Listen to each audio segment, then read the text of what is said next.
पिछले चंद दिनों में पाकिस्तान की टेलीविजन स्क्रीन्स पर एक ड्रामा बहुत मशहूर हुआ। 2 करोड़ से ज्यादा लोगों ने इस ड्रामे को देखा।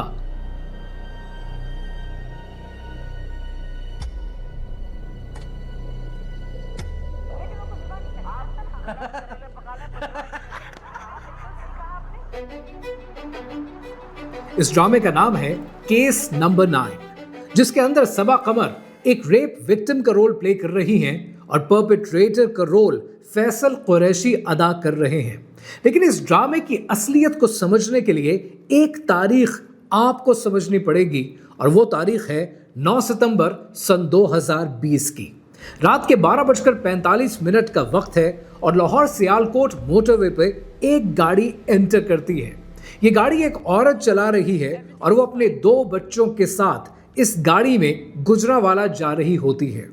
जैसे ये गाड़ी आधे रास्ते में पहुंचती है, इसकी गाड़ी का पेट्रोल खत्म हो जाता है और वो मदद के लिए मोटरवे पुलिस से राब्ता करती है। जैसे ही मोटरवे पुलिस से इसकी बात शुरू होती है, मोटरवे पुलिस इससे कहती है कि ये सड़क अभी नई है, उन्हें हैंड ओवर नहीं हुई है, 90 किलोमीटर का फासला है, वो उतनी दूर उसकी मदद को नहीं पहुंच पाएंगे। ये औरत अपने रिश्तेदारों से राब्ता करती है और वो पेट्रोल का बंदोबस्त करके इसकी मदद को आने का वादा करते हैं। लेकिन अगले 45 मिनट में इसके रिश्तेदारों के पहुंचने से पहले इसकी दुनिया बदल जाती है। 2 लोग इसकी गाड़ी को मोटरवे पे तन्हा पाकर इसके शीशे तोड़ देते हैं और फिर कुछ ऐसा होता है जो शायद कभी नहीं होना चाहिए था। जब इसके रिश्तेदार इस तक पहुंचते हैं तो यह औरत दर्द और खून से रो रही होती है, इसके बच्चे चिल्ला रहे होते हैं। अगले दिन प्रेस कॉन्फ्रेंस की जाती है और सीसीपीओ उमर शेख का बयान आता है कि यह औरत रात के इस पहर अकेली सड़क पर क्यों गई थी, उसने सेफ सड़क क्यों इस्तेमाल नहीं की थी। और इस बयान के बाद पाकिस्तान भर में आग लग जाती है। 15 साल लड़की को लाहौर में डकैती के दौरान 20 साल की लड़की से इज्तिमाई ज़्यादती। बहनों वालों, बेटियों वालों, आइंदा ख्याल रखो। लेकिन आपको क्या लगता है, ये अपनी नौइयत का वाहिद वाकया है? हरगिज नहीं।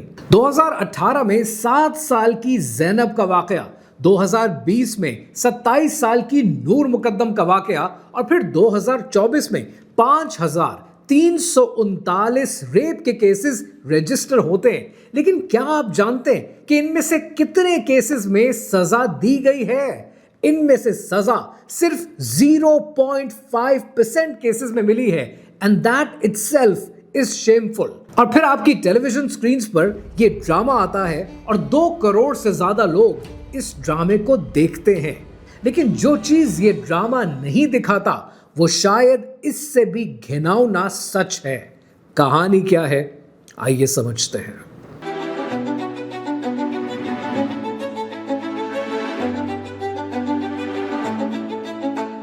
जब रेप की विक्टिम अस्पताल जाती है तब उसकी मुसीबतें खत्म नहीं होती हैं, उसकी मुसीबतें शुरू होती हैं। डॉक्टर्स उसे एक कमरे में ले जाते हैं मेडिकल एग्जामिनेशन के लिए, लेकिन ये एग्जामिनेशन नहीं है, ये वायलेशन है। 2 फिंगर टेस्ट किया जाता है। डॉक्टर्स अपनी 2 फिंगर्स उस विक्टिम में इंसर्ट करते हैं, हाइमन चेक करते हैं। अगर इंटैक्ट है तो वर्जिन का कैरेक्टर गुड है, और अगर नहीं तो वो सेक्सुअली एक्टिव है और उसका कैरेक्टर सस्पिशियस है। कोर्ट में रिपोर्ट दी जाती है और जज कहता है कि हाइमन इंटैक्ट नहीं है तो रेप का प्रूफ वीक है। कैन यू इमेजिन कि 2021 तक पाकिस्तान में 2 फिंगर टेस्ट लीगल था। ये साइंटिफिकली मीनिंगलेस है, मेडिकली टॉर्चर है और साइकोलॉजिकली डेवास्टेटिंग है, फिर भी ये चलता रहा। यानी रेप की विक्टिम पहले रेपिस्ट से रेप होती है और उसके बाद स्टेट से। 2021 में फाइनली एक जज ने कहा इनफ इज इनफ। पाकिस्तान की पहली सुप्रीम कोर्ट की जस्टिस आयशा मलिक ने कहा कि ये 2 फिंगर टेस्ट अनकॉन्स्टिट्यूशनल है, and according to her own words scientifically unsound, offence dignity of the female victim. Landmark judgment है। लेकिन यहां पर कहानी खत्म नहीं होती, कहानी यहां से शुरू होती है। सन 2024 में 5,339 रेप के केसेस रजिस्टर हुए, लेकिन इनमें से सजा कितने केसेस में हुई? सजा हुई सिर्फ 27 केसेस में। इसका मतलब यह है कि 5,312 रेपिस्ट ऐसे हैं जो आज भी खुले घूम रहे हैं आपकी गलियों में, आपके मोहल्लों में, आपकी सड़कों पे और आपके दफ्तरों में। तो सवाल यह है कि 97% केसेस में कन्विक्शन क्यों नहीं हुई? Let's quickly understand the 4 reasons. Reason number 1 यह है कि पंजाब में सन 2016 और 17 में जितने केसेस रिपोर्ट हुए उनमें से आधे केसेस ऐसे थे कि जिनके अंदर मेडिकल की एग्जामिनेशन की फाइल ही मौजूद नहीं थी। रीजन नंबर 2, डीएनए मिसिंग होता है और उसकी वजह यह है कि हमारे मुल्क में रेप की किट ही कंप्लीट नहीं है, जिसकी वजह से एविडेंस मौजूद नहीं होता। रीजन नंबर 3, अदलिया का निजाम पाकिस्तान में यह कहता है कि ऐसे केसेस का फैसला 90 दिन में हो जाना चाहिए, लेकिन दिन कितने लगते हैं? 250 से भी ज्यादा दिन प्रैक्टिकली लगते हैं। एंड रीजन नंबर 4, इन सब के दौरान विटनेसेस इंटिमिडेट हो जाते हैं, विक्टिम प्रेशराइज हो जाते हैं और केसेस वहीं पर क्लोज हो जाते हैं। इस वीडियो के शुरू में जो वाकया मैंने आपको सुनाया, उस वाकये का मुजरिम था आबिद मली।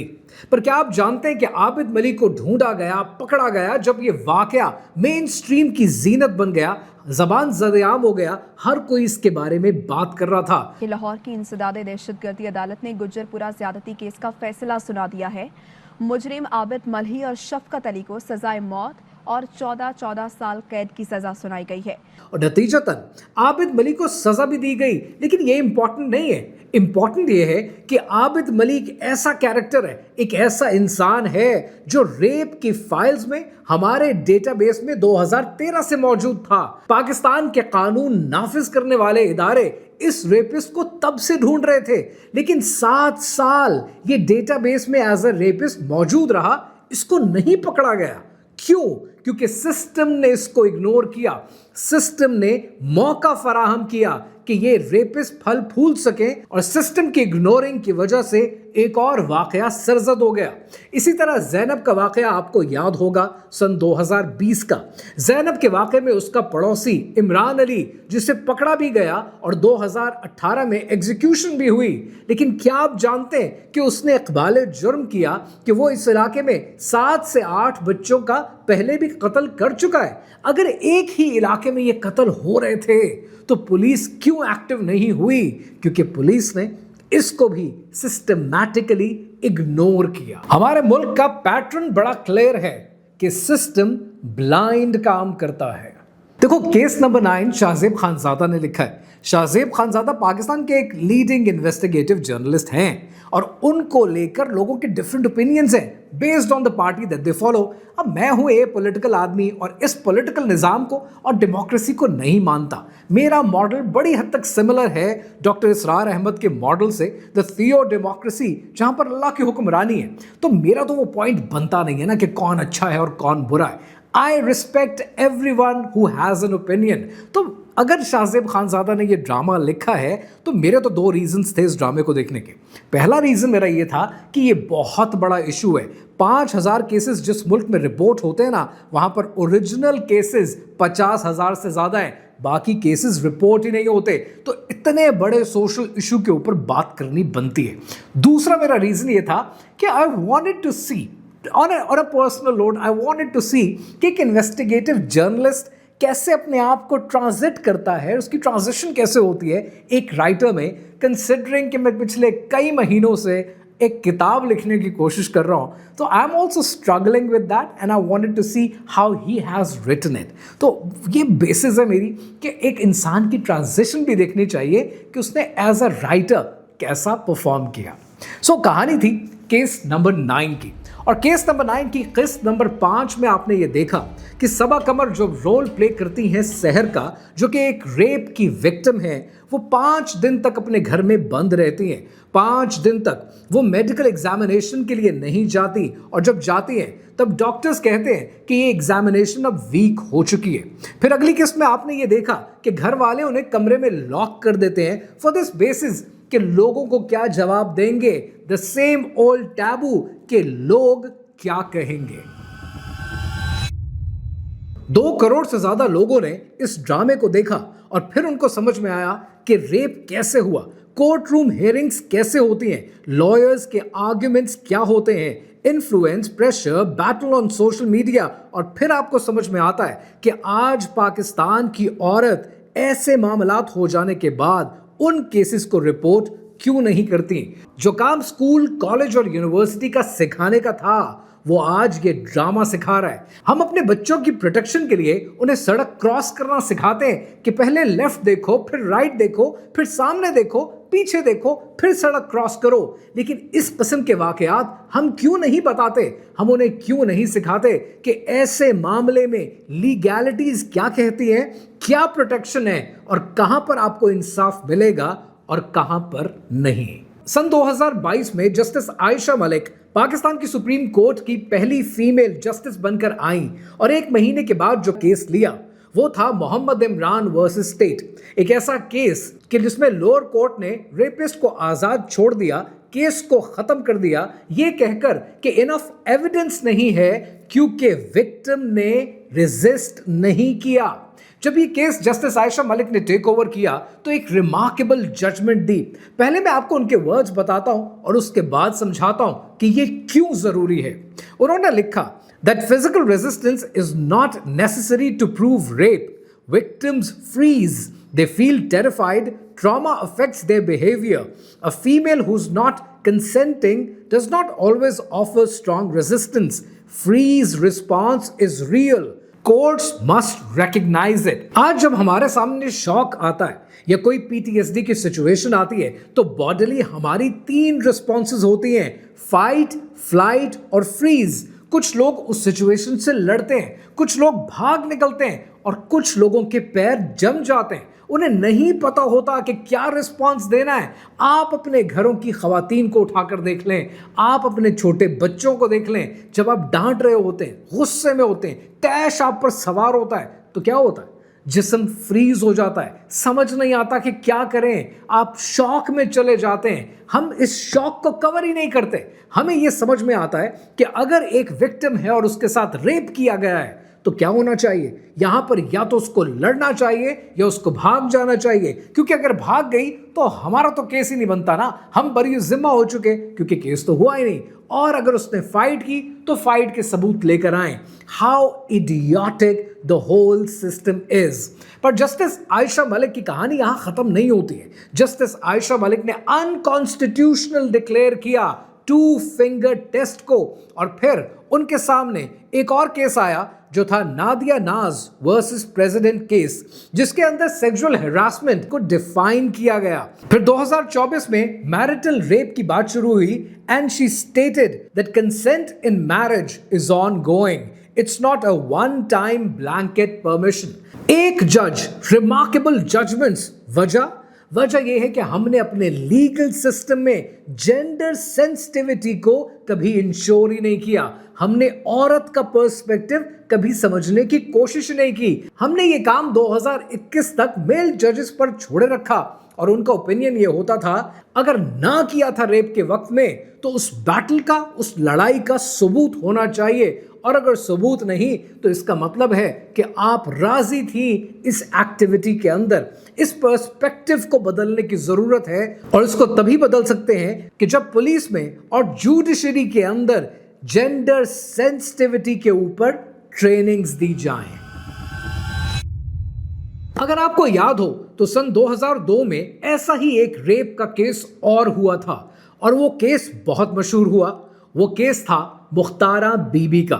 ये एक ऐसा केस था कि जिसमें गांव के जिरगे ने यह फैसला किया कि मुख्तारा बीबी का रेप गांव के लोगों के सामने किया जाए। 6 लोगों ने यह रेप किया और उसके बाद एक इंटरनेशनल आउटरीच हो गया। न्यूयॉर्क टाइम्स, BBC, CNN सब ने इसे कवर किया। पूरे मुल्क में आग लग गई। यहां तक सपोर्ट हासिल थी कि हुकूमत पाकिस्तान भी सपोर्ट कर रही थी कि इन लोगों को गिरफ्तार किया जाए और कैफरे किरदार तक पहुंचाया जाए। और फिर आपने ये देखा एंटी टेररिज्म कोर्ट ने इन 6 लोगों को डेथ सेंटेंस दी। लेकिन उसके बाद क्या हुआ? उसके बाद सन 2005 में लाहौर हाई कोर्ट ने 5 लोगों को एविडेंस की कमी की बुनियाद पर आजाद कर दिया, बरी जिम्मा कर दिया और फिर सन 2011 में भी सुप्रीम कोर्ट ने उन्हें रिहा कर दिया। इंसाफ हर कोई डिजर्व करता है, लेकिन मुख्तारा बीबी का ये केस आपको बताता है कि ये जिस सिस्टम से आप इंसाफ मांगने की कोशिश कर रहे हैं, ये सिस्टम खराब है। केस नंबर 9 एक ऐसा ड्रामा है जो आपको अवेयरनेस देता है, and this is a commendable job that they are doing, I do appreciate them. मैं ड्रामों पे रिव्यूज देता नहीं हूं, बट मेरा रीजन ये था कि जिस ड्रामे से इतनी अवेयरनेस फैल रही हो, मैं भी आपको ये बता दूं कि this is worth watching for you, क्योंकि इस अवेयरनेस में सबको हिस्सा डालना चाहिए और इस किस्म के प्रोग्राम लोगों की अवेयरनेस के लिए, माशरे की अवेयरनेस के लिए बनने चाहिए। क्योंकि जहां पर आपको 5000 रेप के केसेस रजिस्टर होते हुए मिलते हैं, वहां पर शायद 50,000 से ज्यादा ऐसे केसेस हैं जो कभी रजिस्टर ही नहीं होते, और उनके रजिस्टर ना होने की कई वजूहात हैं। पहली वजह, बहुत से केसेस में खून बहा का कह दिया जाता है, कुछ केसेस में हक बख्शवाई का नाम ले लिया जाता है, कुछ केसेस में पुलिस FIR रजिस्टर ही नहीं करने देती, खुद पुश करती है कि आउट ऑफ कोर्ट सेटल कर ले। इतने मसाइल और इतने नामुनासिब हालात के बावजूद फिर भी 5000 लोग सामने आते हैं, 5000 औरतें अपना हक मांगती हैं। इस माशरे में जिंदा रहना आसान नहीं है। केस नंबर 9 एक ड्रामा है, लेकिन 50,000 केसेस ड्रामा नहीं है, ये रियल हैं, हमारे बीच में हैं और ये जस्टिस डिजर्व करते हैं। Silence protects the perpetrators and speaking up protects the future victims. जुल्म का मौसम कब बदलेगा? हम बदलेंगे तब बदलेगा।